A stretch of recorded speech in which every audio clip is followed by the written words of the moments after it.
Mes chers amis, la sécurité est la première des libertés et nous serons toujours intransigeants avec ceux qui ne respectent pas l'impératif de sécurité pour nos concitoyens.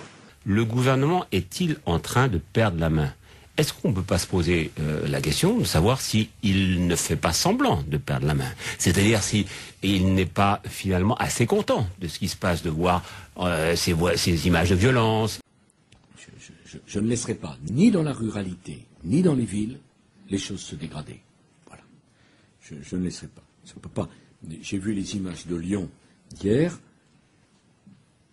C'est scandaleux. Je ne crois pas à la perte de contrôle.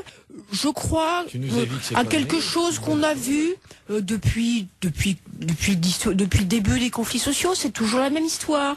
Il n'y a pas de complot.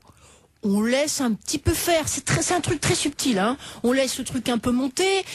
Pourquoi? Parce qu'il ça s'appelle le pourrissement. On laisse pourquoi? Parce qu'il faut décrédibiliser ce mouvement et que pour tous les pouvoirs, c'est un cauchemar, la jonction de la jeunesse et des syndicats et des salariés, des manifestants. Donc il faut de toute manière, il faut qu'il y ait des images qui fassent peur et qui décrédibilisent le mouvement. Je ne dis pas qu'il y a complot. Je dis qu'il y a une manière de laisser faire plus ou moins habilement.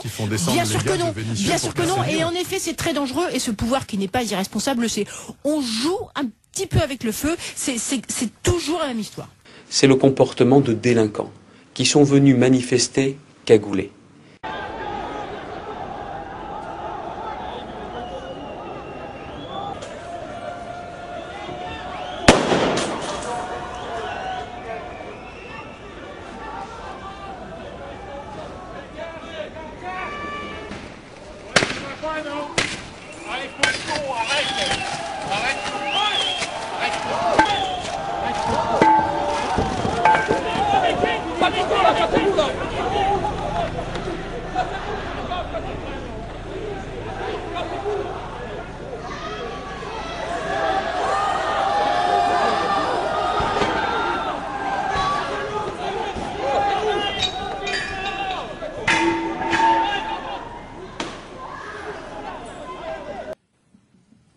Ce n'est pas les casseurs qui auront le dernier mot.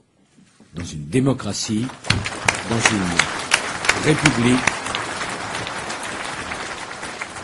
Ceci n'est pas tolérable dans un pays comme le nôtre, dans une démocratie comme la nôtre, dans une république comme la nôtre. Parlons un petit peu des incidents en marge des manifestations qui ont émaillé effectivement les dernières mobilisations. Qui est responsable? Est-ce que ce sont les jeunes qui sont jugés, on va dire, immédiatement et dont certains ont pris de la prison ferme? Ou est-ce qu'il faut voir autre chose derrière ces incidents? Les policiers? Bon, moi je voudrais faire une... Là, vous m'interrogez sur quelque chose de grave. Notre intérêt est de bien comprendre ce qui se passe.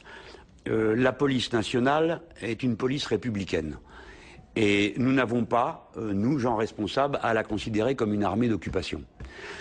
Maintenant, il faut que les policiers républicains, qui, pour beaucoup d'entre eux, marquent une distance avec les ordres qui leur sont donnés, certains ont fait valoir leur droit de retrait, tant ils sont épuisés, affirment d'une manière beaucoup plus forte leur opposition à un certain nombre de consignes et de pratiques.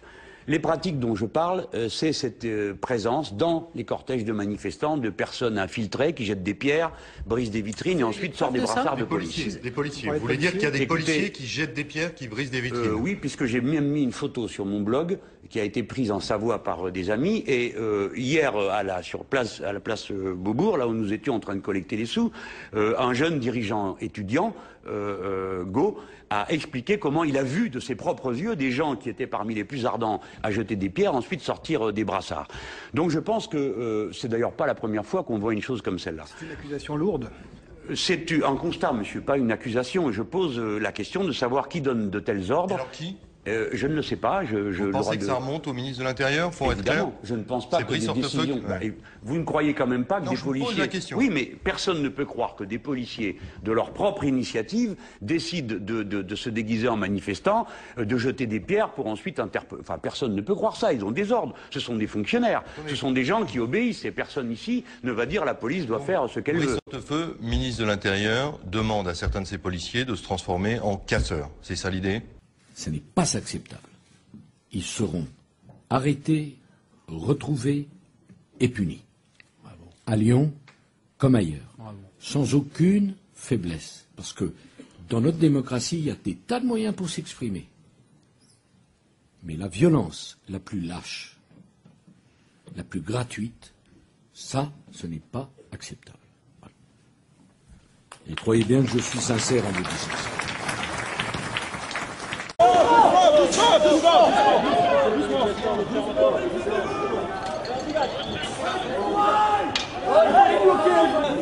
C'est la police. Elle pourra, c'est ça, tu vas me tirer au flash-ball, t'es sérieux? Toi, t'as des caméras là, tu fermes ta gueule, ouais. Tu fermes ta gueule quand il y a des caméras. C'est ça, ouais. C'est bon, allez. Ah, regarde, voilà l'image, c'est bien. Il y a ça, c'est violent. Certes, il faut même.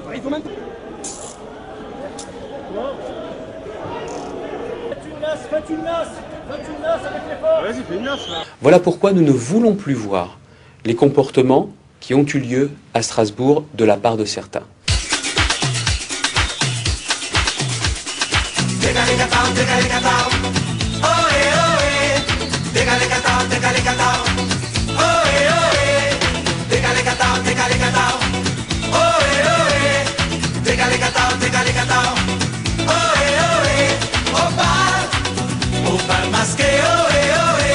Elle danse au bal masqué.